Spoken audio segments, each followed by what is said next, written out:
I was called out on an emergency dive on the 12th of April 2013. Back then, I usually did forensic and rescue dives, but this was something different entirely. Usually when I get called out, time is a definite and measurable factor. For example, someone could be in mortal danger, or there's a time-sensitive object that needs to be retrieved. This time, the objective wasn't clear. My first impression was that this was something catastrophic. I was called up in the middle of the night with no warning, and there was talk of a measurable geological event. I wasn't briefed, and every person involved just stonewalled me with a barrage of I don't knows. I knew pretty much anyone who worked on my level statewide, but these people were just gray-faced, anonymous nobodies. They drove me all the way to Greenbrier Valley. Just imagine this middle-of-nowhere dirt road covered by government-issued vehicles. Off the top of my head, I registered people from the USACE, United States Army Corps of Engineers, the National Oceanic and Atmospheric Administration, the EPA, the United States Geological Survey, and the West Virginia Division of Natural Resources. Those were just the ones I recognized, but at least half of the vehicles were unmarked or straight-up lies.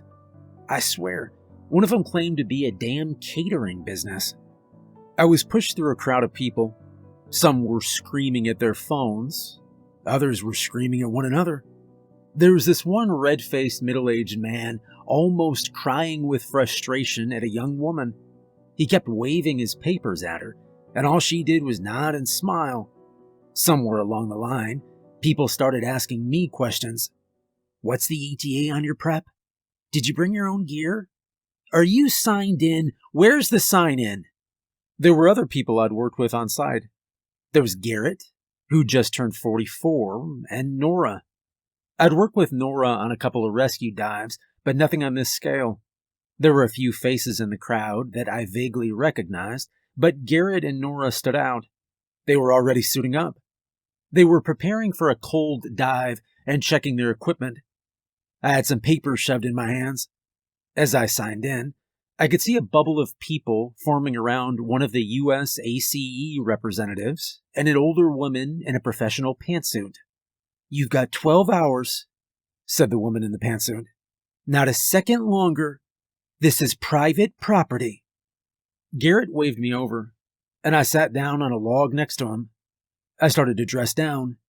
"Someone needs to talk to me," I said. "Someone tell me what's going on." "Earthquake," said Nora.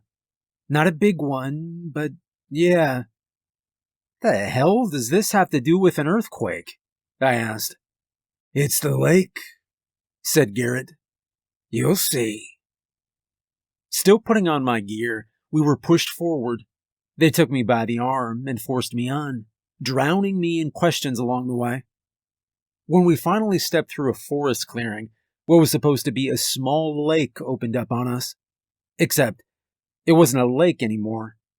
The water had been drained, leaving only a bed of dirt behind.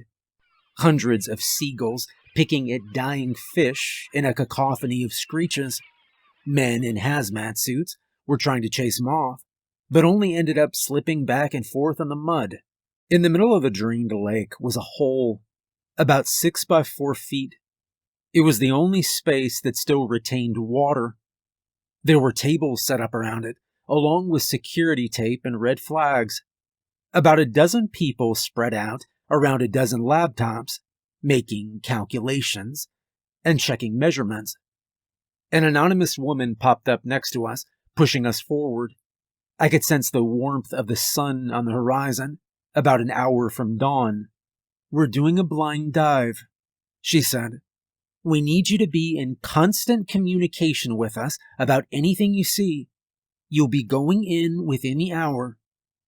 "We're not doing that," said Garrett. "There's no emergency here. There's no—" Suddenly, Garrett came tumbling into the mud. The woman had pushed him. "You're doing this," she snarled. "You're doing it." "We're not doing shit until we get—" "You see that?" she interrupted Garrett, pointing to the army of vehicles. That right there is a sworn oath that I will burn your damn life to the ground, you cocky son of a bitch. Now you do this, or you'll never touch a glass of water again." Nora helped Garrett up, and we hurried down to the hole. I could barely hear anything over the feasting seagulls. I was thankful for the rubber mask keeping me from the smell of dead fish. 2 men tried their best to prep the basics, but we had nothing. There was basically no dive plan. No idea about the temperature, the stability, the currents. Nothing. These people were completely clueless. The only thing they could answer was the size of what we were getting into. The small quake had revealed a sprawling cave system, which the lake water had drained into, roughly 350 feet wide and 700 feet deep, all underground. I tried my best to wrap my head around it. We tested our co-linked masks and settled on individual tracking lines. We'd be diving for 20 minutes, then set aside 25 for resurfacing and depressurizing. We'd be having air tanks on rotation and constant contact with those up at the control. At the slightest hint of trouble, we'd bail. No questions asked.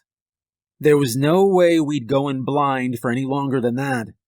We'd agreed on resurfacing if there was a comms malfunction, even though we all knew hand signals by heart. This couldn't go wrong on any level. We were still setting up when we were given hand chisels and self-sealing bags. "We want samples of everything," they told us. Everything. Now let's try to put this in perspective. At this point, we barely knew anything. An earthquake had revealed a cave system on some kind of company property. The size and depth of this was unfathomable. In 12 hours, we'd be kicked off the site, possibly so they could perform their own tests. This cave system had been completely isolated, possibly for tens of thousands of years. Someone even kept throwing around the term Karoo Ice Age, but that seemed improbable. This place would either be a unique resource or a complete waste of time. We were at least 1 to 2 hours in on the countdown when we first dipped our toes in the water. It was much colder than anticipated. As I sat on the edge, dangling my feet in the murky water, one of the on-site technicians double-checked my air tanks. "It's exciting, isn't it?" He smiled. "I'm jealous." "How come?" I asked. "You get to explore," he chuckled. "An actual space that no human eyes have ever seen before." "That's not always a good thing," nodded Nora. "And there's plenty of that on the ocean floor." We took that first plunge. I could barely see anything because of the mud and the reeds, so we just went straight down. The water got colder with every foot, and little dust particles whizzing past me made it feel like driving through a rainstorm. As we got further down, the sense of unease settled in my chest. I'd never been so ill-prepared for a dive, and this was beyond anything I'd ever experienced. There's a reason why people are advised to stay out of underwater caves. This was, in more ways than one, uncharted waters. We went down about 25 feet, where we finally hit rock bottom. The cave wall was rough and sharp, with some kind of thin crystal layer. Salt, I figured. Nora got a sample, as anonymous voices buzzed in our ears. I could barely make out half of it. "All right, go deeper," a voice came through. We mapped out 3 different tunnels leading further down. The first one we checked turned out to be so thin, my equipment risked snagging on the walls. We backed out and tried another tunnel until we found one large enough. Still, it was more like crawling than swimming. "Turtle One, we're getting seismic," a voice came through. "Please respond. Stand by, equalizing." I could feel the mechanism from the camera on my shoulder whirring. Garrett came through on the local channel. No way the signal sticks. Granite and quartz, this is pointless. Resurface in 10, I said. Check for samples in the cracks. The tunnel led us to a small cave. The water was less murky, but the space was only about 15 by 20 feet, and at most 6 feet high. It was enough for us to regroup, check our tethers, and take a few samples. Nora found some kind of transparent goo lining a crack in the wall, while Garrett tried to chisel off a piece of the granite. I thought I saw something shimmering, but it was just the light from my camera reflecting off a piece of quartz. I grabbed it though. I couldn't come up empty-handed. Once our time was up, we came back up for air. We were slow and methodical, but we were getting results. There was no way we'd reach the bottom in 12 hours, but we figured we could get something interesting, given enough dives. When we came back up, there were at least 50 people standing in a circle looking at us. Men in hazmat suits brought coolers for us to put the samples in, and 2 technicians were working on an air hose system. We took a short break to wait for them to finish it, change up our air tanks, and plan our second dive. This time we could go deeper. The air hoses could reach 60 feet, but they were already working on an extension. Still, Garrett insisted on refreshing our air tanks as well, just in case. As we hooked up the air hoses, the stiff chemical air from our tanks was exchanged with this musky forest breeze, stinking of dead fish and mud. There was also a little whiff of diesel from one of the on-site generators. As we dove back into the murky waters, we headed straight for the tunnels. This time we were going deeper, past the reeds, past the mud. We mapped out 3 more tunnels, going further and further down. We moved carefully, our new air hoses working as tethers. But it didn't take long for us to reach the limit, and Nora called it in. Surface control. We need a longer line. No response. We waited for a moment, but there was nothing on the other end. Time-wise, it was probably around the break of dawn. Just like Garrett said, we'd gone too deep to hold a solid signal. I can go up and relay. Said Garrett. Or we could just tug and hope for the best. I'm not tugging on an air hose. Said Nora. Wait, you hearing this? Little burst of static. The camera on my shoulder whirred like crazy. Nora gave me the hand signal for resurfacing and took point. Garrett and I followed. Time to bail. There was a deep rumbling sound coming from beneath. It felt like the ground itself was trying to start a diesel motor. Cycles of rumbling, making cracks in the walls. Something big was happening, and we had to get out now. I could feel my breath shortening as my body realized that air was no longer a certainty. The moment Nora got through the first tunnel, I saw the rock wall shift. Solid knife-sharp granite moved with the ease of a child smacking a balloon. To the sound of a deafening thunderstorm, the tunnel collapsed above us. The air hoses got cut, and Nora's foot was crushed into a pulp. Together, they sprayed air and bone fragments into the water.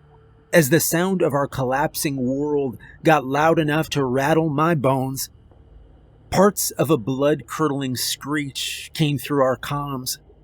As the water started to move, we were being sucked down. I protected my head as I was tossed around the tunnels. Further and further down, my air tank clinked against the wall. I instinctively gasped for air, but I could feel water rushing into my mask. There was no air supply on the other end. The hose was cut clean. The walls rushed past me. I slammed my shoulder, my knee, my thigh, my shoulder. At one point, I smacked the back of my head, and I could feel my body temperature shift. It was a wound, but not a deep one. Somewhere in the chaos, I felt the camera on my shoulder come loose. and I got into a roll. I spun out of control and lost all sense of distance.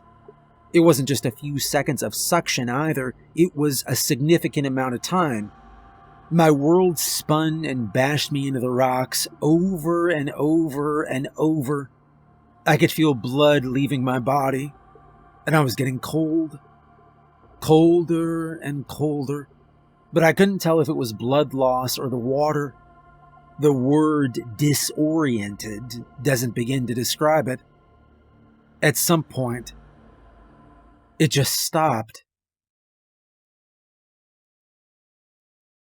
I was floating in this endless pool of darkness, a black, bottomless ocean. I couldn't tell what was up and what was down anymore. I tried to move upwards, but it didn't feel right. Not only did my arm refuse to move, but there was too much resistance.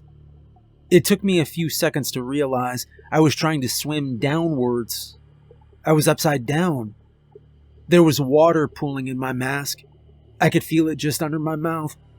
I could see little air bubbles popping, and I had to spit to keep my mouth clear. It had a strange, sugary taste mixed with iron, but most of it was blood. Something grabbed me. My first instinct was to fight, but I couldn't. I'd strained my arm, and my left foot was dislocated. I was shivering, and I could see a long gash across my thigh. That was just at the limit of what my mask light could pick up. I couldn't even see my feet. Garrett came into focus. He made a hand movement that I didn't recognize. A closed fist with fingers pushing outwards. A push. An exhale? Right. I exhaled. Hard, pushing out the water in my mask. The next second, Garrett connected my air tank to my mask. For a moment, we just looked at one another. He had a bad cut just above his right eye, and it was bleeding into his mask. Our comms were dead. We had to rely on hand signals. Garrett put a hand on my cheek and checked my mask for cracks. Seemed okay. He gave me the signal for okay, and I responded in kind. I was not okay, but I was well enough to move, if a bit slower. We moved carefully and calmly. There was no way to tell how far down we were, and we had to be careful to preserve our air. At most, we had a little less than an hour of air if we could keep steady. Probably a lot less, though. We held hands, slowly going upwards. It felt right. I was oriented. We kept moving, but it felt like we hadn't moved at all. The water was still black, and nothing changed. At one point, Garrett suddenly stopped. I moved up next to him and followed his eyes. He looked upwards. Little shimmers in the water. Fish? A school of dozens of little fish. They were about 4 inches long, in a strange color of blue. They were completely eyeless, with their entire face covered in a thick, octopus-like beak. They avoided us to the best of their ability, shooting past at amazing speed. Still, they were close enough for Garrett to poke them if he wanted to. He didn't, and neither did I.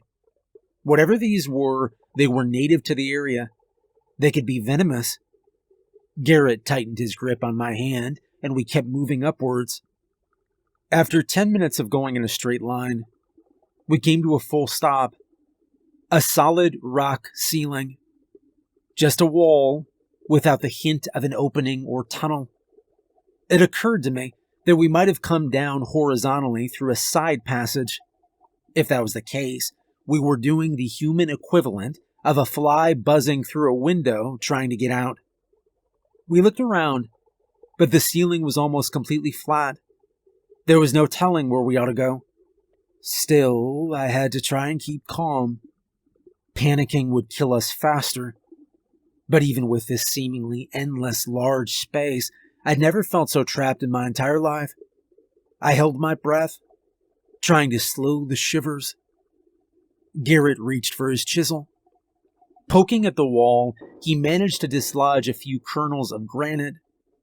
He stared at them, looking for any sign of movement. Apart from sinking, they were slightly drifting to our left.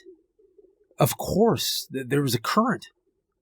I was trying to ignore how much time had passed, and at the same time counting the seconds. Garrett's diving watch was busted, and mine hadn't been properly reset before the second dive. It was still on time for our first. This was exactly the kind of shit I'd wanted to avoid, but we'd been so stressed to get back in. At one point, the ceiling started to curve, and there, finally, was an opening. It seemed to lead upwards. We followed it, squeezing through a tight space where I had to exhale to pass through, shimmying forward, breathlessly, inch by inch, tons of unstable rock pressing on my aching chest. And then, we broke through the surface. Just like that. We weren't topside, but this was an air pocket. It was large enough to fit us both, as long as we squatted a bit. There was a tunnel leading us further, but we decided to catch our breath. I was the first to shut off my air and clean out my mask, but Garrett was quick to follow. Finally, we could speak freely. Stale, sugary, sweet air filled our lungs. I coughed, making my ribs ache even more. The lake water, said Garrett. It hadn't settled with the temperature shift from the sunrise. That heated it. It got it moving. So, how deep? I asked. At least 300 feet. At least, and that's just straight down, he said. Nora, did you? No, said Garrett, shaking his head. It closed. She might be trapped up there, but at least she won't drown. I nodded, gently massaging my foot. I was going to have to pop it back into place, but just touching my skin sent bolts of pain through me. You could wait, he said. You're hurt. I'm not dying here, I replied. Good, he said. We caught our breaths and checked our equipment. We had about 3/4 of our tanks left, so we were doing pretty good. We had some cuts and bruises, some that might need stitching. Nothing urgent, but it might get bad if left untreated. Who knew what kind of bacteria was down there? I couldn't stop shivering, and Garrett was getting worried. He kept asking if I was sleepy. Honestly, I could feel it. There was something there. Eyelids growing heavy as my lungs strained against my ribs. We got back down underwater, our equipment clean and secured. The tunnels were slowly widening, allowing us to crawl forward. There were a few intersections, and we did our best to map where we'd gone. I had some remaining scraps from the ripped air hose that we pushed into cracks in the wall, sort of marking our path like breadcrumbs. At the very least, we could get back to the air pocket if necessary. We went down a few tunnels, only to be met with a series of dead ends. It was a damn labyrinth, and my heart sank with every stop. When we finally found a path going forward, we had a very difficult choice to make. We could circle back and regroup, or push forward and save some time. Every minute moving backwards would be a loss, but every minute forward could be a death sentence. Garrett squeezed my hand, looking for some kind of guidance. I signed forward. The tunnel opened into a vertical shaft, going straight up. I could feel a slight rush of water gently pushing us back down. It was only for a moment, but it made me realize that the current was getting stronger. Suddenly, the water started to shimmer. Hundreds of those blue-colored fish rushed past us, down into the depths of the tunnels. Maybe they followed the current.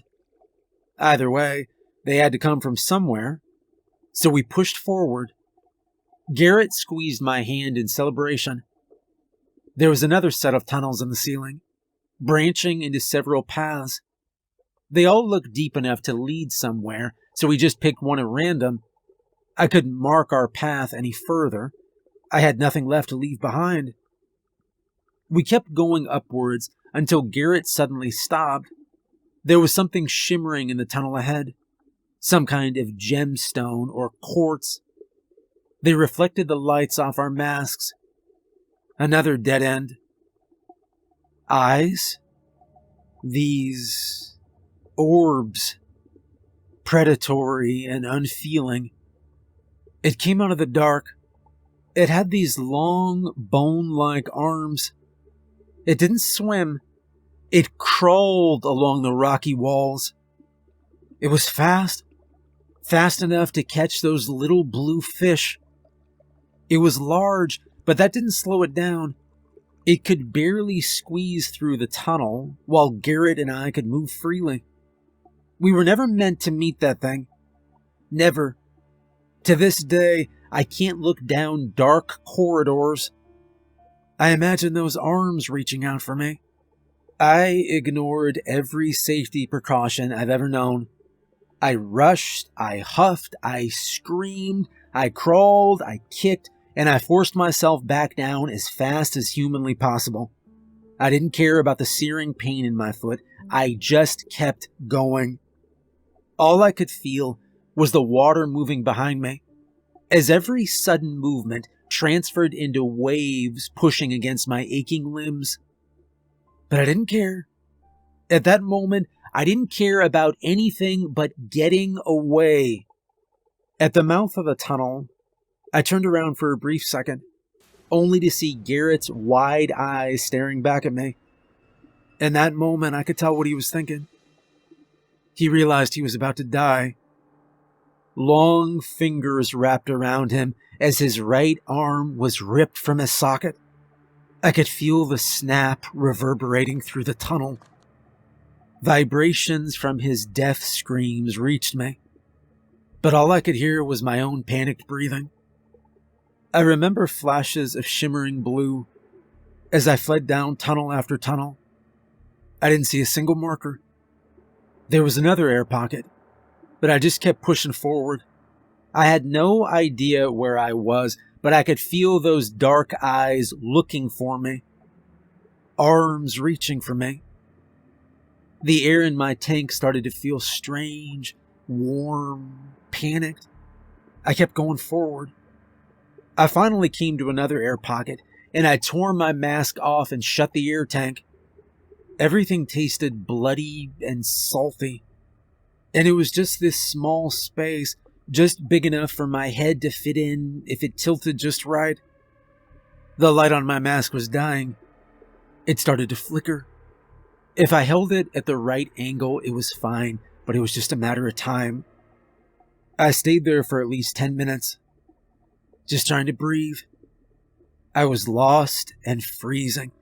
There was no telling how long I'd been down there. I couldn't even tell how much air I had left in the tank, but it wasn't much. If I wanted to move, I had to ration it. But I couldn't move without it. There was no way I'd be lucky enough to find another air pocket within, a minute of freediving? But I couldn't stay here. I didn't trust a single person up there. There were no rescue parties coming down here anytime soon. Even if they wanted to, could they? And even without a predator stalking these tunnels, I was going to freeze to death. And I was still bleeding. Wait. Bleeding. Shit. My pulse rose as I felt something shift. A pressure in the tunnel underneath. There was no way I could move fast enough. I just had to hope against hope that it wouldn't find me. Maybe it didn't hunt like a shark. I held my breath and I felt strokes of movement in the water. It was moving this way. I closed my eyes so hard my head started to spin. Tears trickled out of my eyes, making little plopping noises as they hit the surface of the water. It was barely audible, but to me it felt like hammer blows. The stroke stopped. It was close. I carefully opened my eyes to look down, but everything was dark. My mask light had given up. Moments later, the strokes continued past me. Maybe it wasn't used to hunting humans, or maybe it was taking its prey back to the nest. When I could no longer feel the strokes, I exhaled, coughing violently. My mouth tasted blood. There was no choice left. I had to keep going with what little I had. I secured my mask and let my hands rest in the water for a moment. Just floating in that little space was like anything I'd ever experienced before. It was such an alien, primal feeling. I'd been in trouble before, but nothing like this. Nothing even remotely like this. I slowed my breathing, and I took the plunge. To my surprise, there was one strange sensation I hadn't noticed. When the lights were off, it was easier to sense the current. Maybe it was a rely on my other senses kind of thing, but it was much clearer. Even in the dark, I could feel the right way for me to go. A circulation of some kind coming from above. As I came to a branching tunnel, it was a bit harder to tell where I was supposed to go. I decided to just keep going up, so I did. The current was getting stronger, and all of a sudden I breached into another air pocket. But I could hear something. A metallic clinking. It didn't take me long to find it. Garrett's air tank. On one hand, I was incredibly lucky. On the other hand, that thing was close. Really close. I still had a little juice left in my tank, so I hobbled forward. This air pocket was large, more like a cavern. Ankle-deep water, forcing me to walk and actually feel my body weight. I've never felt so heavy in all my life, and the equipment didn't help. I was so tired, I could easily have lied down and just died or slept. Whatever came first. Instead, I pushed on with an extra tank in hand. I kept going further and further up. I started to hold my breath for as long as I could, using only what little air I had when absolutely necessary. I could feel more of those little fish rushing past me, sometimes with me, sometimes towards me. It dawned on me that they might be fleeing a pursuing predator, and that I was an idiot for not following them. Then again, they might just be following the current. I couldn't tell. I must have flailed around through caves, passages, and tunnels for hours, using every air pocket I could find and eventually just ditching my tank. All I had left was the scraps remaining from Garrett's tank. Every foot started to feel like a death sentence, like I was digging my own grave. Maybe if we just stayed put in the first place, someone would have found us. Maybe being proactive was the wrong move. I was going upwards when I felt the air in Garrett's tank start to go bad. When I managed to breach into yet another air pocket, I just threw it aside. This was it. End of the line. The tank clanged against the sides of the cave, and somewhere further in, I heard a noise. A little gasp. Something had heard me. I stuck myself to the wall as I heard large, wet feet slapping against the cave floor. It had this strange, frog-like breath, like air pushing against a membrane. It stopped. It listened.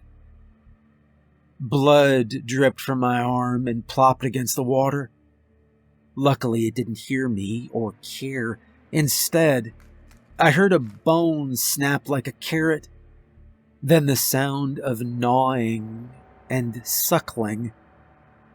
I must have stood there paralyzed for at least half an hour. and then I heard it go down a side tunnel and disappear into the deep. This was my shot. I hobbled away only to step on something. A partly devoured foot.